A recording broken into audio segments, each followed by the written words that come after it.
Hi everyone, welcome back to the Playful Edge. How have you been? Have you been practicing gratitude? Is the world is literally what you think it is beginning to make any sense to you yet? I hope that you've been putting into practice some of these ideas and that they're going some way to helping you feel better and increase your sense of well-being. Remember, the key to success is to have lots of goes.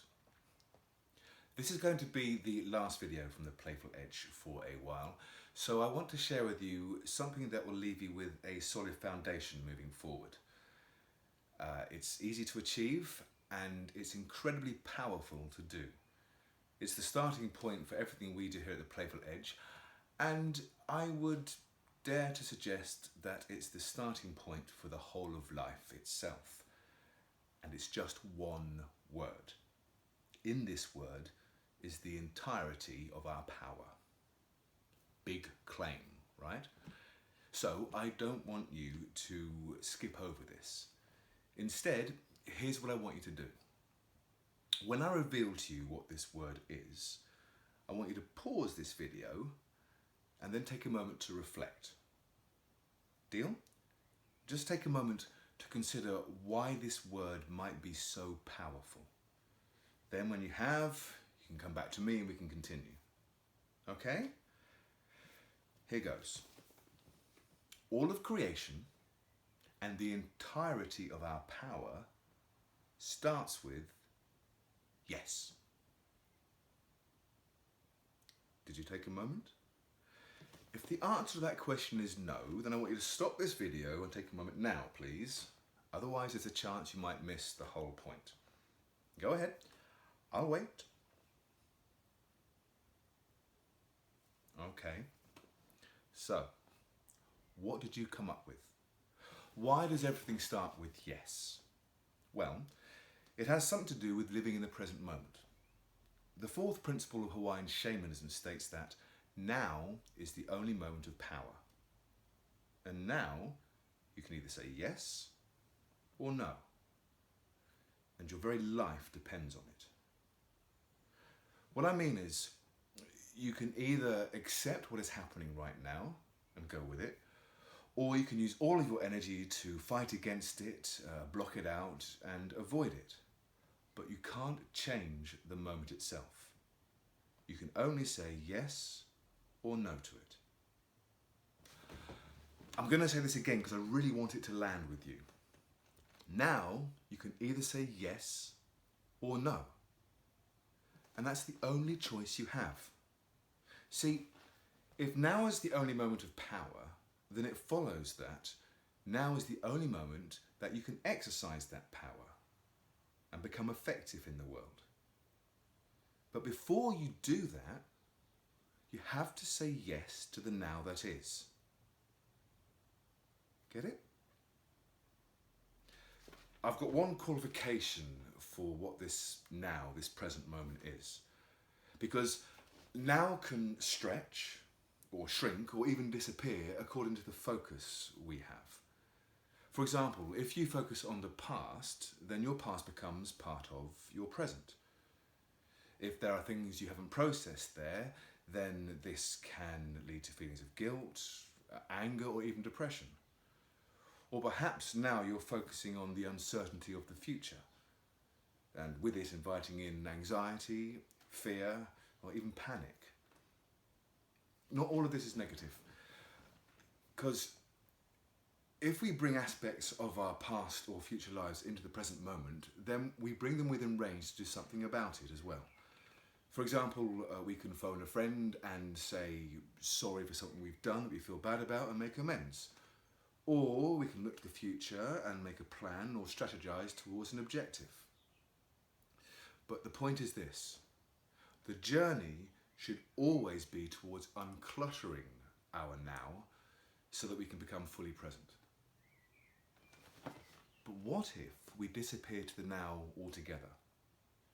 There are in fact many people living lives today who aren't even here. All of their attention is focused on memories of the past, projections into the future, fantasies about alternate worlds, or on themselves. We've all seen the person at the train station taking a selfie of themselves, completely unaware of the present moment and what's going on around them. They are absolutely not present. This, in fact, is the danger of social media and the power it has to distract us. Of course, social media can be used for massive mobilization of change if used well. But beware of this. The extent to which you diminish your awareness of now is also the extent to which you diminish your power to be effective and do anything about it. So beware of what your now becomes, because it can either increase or decrease your power with it. In a moment, I'm going to pass you on to Avril, who's got a fun improv game to play for you to practice and experience the power of saying yes yourself. Before I do though, I want to examine this present moment one last time. In this moment, this one moment in time, we are coming out of lockdown. We are protesting, and we are uncertain whether or not we'll have any jobs to return to. It's a very busy moment indeed, with a lot vying for our attention. So, how do you remain calm, powerful, and maintain a sense of well-being at this time? Well, you know now, don't you? It starts with accepting what is happening. This is the reality we have, and staying with it. How? Well, by saying yes to it. If we don't, if we try to resist or avoid this present moment, then that is where all of our energy goes, and it's exhausting. I know because I've done it. I'm going to share with you something very personal to me now, perhaps my greatest failure. 4 years ago, my child came out as transgender, and I railed against the gods, against all of existence, because I couldn't accept that my child would now live in a world where I judged that they would no longer be safe and never be accepted. Worse, my child has beautiful brown skin. So overnight, I woke up in a world of my own projection, a nightmare in fact, where I feared that my child would be bullied, beaten, denied, and never be safe to walk the streets again. Some of that did indeed happen. I did find myself fighting against their school, the police, the NHS, and all of the racists that came out during the Brexit vote. I had to watch as my child lost everything, including their education, and even ended up in a wheelchair with severe mental health issues as a result of the vile hatred and denial that they experienced from other children and other so-called adults. But unlike their mother, who managed to continue to function as we both fought for our child's rights, I had a complete breakdown. Not because of what was happening or that I'm transphobic in any way, but because I was fighting against it in my head. I screamed no to God so loudly as if somehow that would change his mind and put everything back together the way that I wanted it to be. I expended so much energy with my internal battle against my personal God about the cruelty of putting a person in the wrong body, especially my child, that, I broke myself screaming. I lost my job, my home, I couldn't even make a cup of tea. Finally, I had to stop because it was killing me. I was forced to let go, to give up, to lose my battle with God, and take a complete break. I started to become well when I realised I could no longer fight with reality. I had to stop saying no to it, gave up all my resistance, and importantly and significantly, I gave up all of my judgments about it and what was happening. But it took me 2 years to energetically recover enough to be able to launch my company and become effective in the world again. Meanwhile, our poor child's mother had to fight for our child's rights on her own. She had accepted the new reality of our child coming out, whilst I had not. And that was the only difference. So, please learn from my failures and my mistakes. After all, that is what learning is all about. Don't say no to life.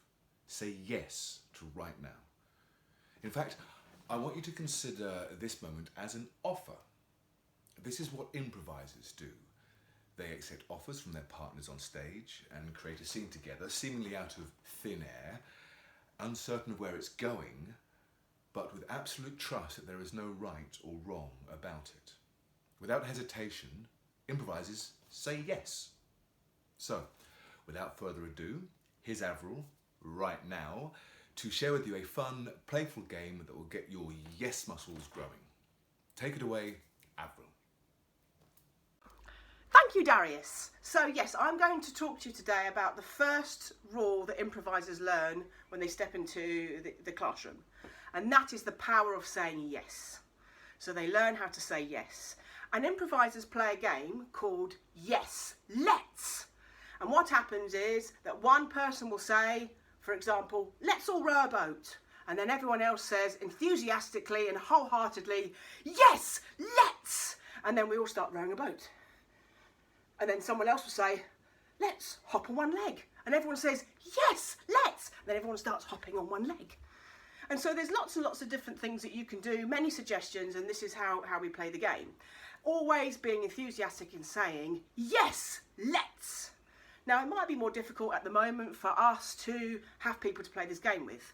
So if you can play this game with maybe a flatmate or a partner, or perhaps if you socially distance, or even online with things like Skype or Zoom, or there's many different platforms where you can FaceTime each other and play this game if you wish. But you can also play this game on your own. And at any time of the day, whenever you feel like you just need a little bit of boost and you want to say yes. So, let's play this together for a little bit. Let's all stretch our arms. Yes, let's. And then we all just stretch our arms together. There we go. Try not to hit your lampshade. There we go. And then might be, let's all do our favourite dance move. Yes, let's. And then we all start doing our favourite dance move. There we go. That's mine, now you know. And we can incorporate this into our everyday life. So I always really need to be very enthusiastic about doing the washing up. So let's all do the washing up. Yes, let's. And then go off and do the washing up. Or giving yourself permission to have time to do the stuff that you really wanted to do. Like read that book. Let's read that book. Yes, let's. And then go off and read that book. Or there's that group you always wanted to join, or the hobby you always wanted to take up, and maybe a little bit nervous about doing it. Make that yes, let's. I'm going to sign up for this group today. Yes, let's. And then go off and sign off to the group. Or phone that friend you always said you were going to. Yes, let's. Or do the washing. Yes, let's. So whatever it is, just give yourself permission to say yes, let's enthusiastically and get on with your day. Have a great day, guys. Thank you, Avril. Fantastic. I'd like to add to that when you say yes, let's, then actually go and do that thing you're thinking of or accept that suggestion. So even say yes, let's, yes, let's, yes, let's until you do that thing. If you don't, our brains have a natural protection mechanism built into them that within 3 to 5 seconds or so generally tends to make us change our minds and not do anything new. So say yes, let's, and go do that thing. And well, that's it. I hope you found these videos helpful, empowering during this challenging time. They've been designed to build on each other. Firstly, understand that the world is literally what you think it is, so choose to think that it's a safe place. Then say thank you for everything that comes your way without judgment, and focus on wanting what you already have. And finally, say yes, and see this wonderful life as an offer to embrace and use your power to be effective in it. Okay, well, thank you for your time and enjoying all these videos. I do hope you have. We at the Playful Edge, Avril and I, wish you the very best for the future. And maybe we'll see you again sometime towards the end of the year. Let's see what happens. Meanwhile, I wish you Godspeed, safe journeys, and may the Playful Edge be with you.